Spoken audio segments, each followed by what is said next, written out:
Čakanie na štedrú večeru si spríjemnili behom. V Trebišove sa zišli stovky bežcov z celého východného Slovenska. Bežali deti aj dôchodcovia. Na štart sa postavilo 400 registrovaných bežcov. Väčšina sa rozbehla do Trebišovského mestského parku. Krásny historický park má 62 hektárov.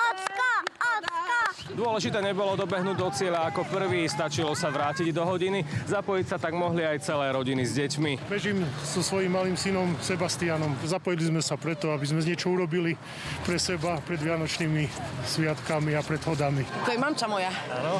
Dostala darček na 70-ku. Mala sa ten 70, som zobrala si zabehať. Zavolala mi, mami, pôjdeš so mnou do Trebišova. Na čo?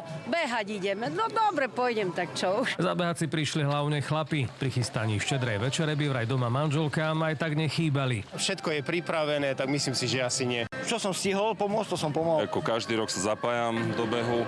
Budem samozrejme aj podávať punč, aj niečo sladké.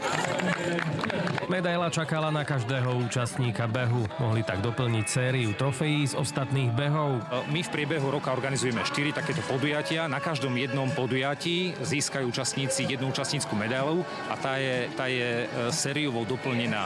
Toto je vlastne tá posledná. Počas tohto roka sa nám zaregistrovalo vyše 2500 účastníkov a sme radi, že sme rozhýbali mesto. Súčasťou vianočného behu bola aj materiálna zbierka vecí pre psí útulok. Z Trebišova Vladimír Bučko, televízia Markíza.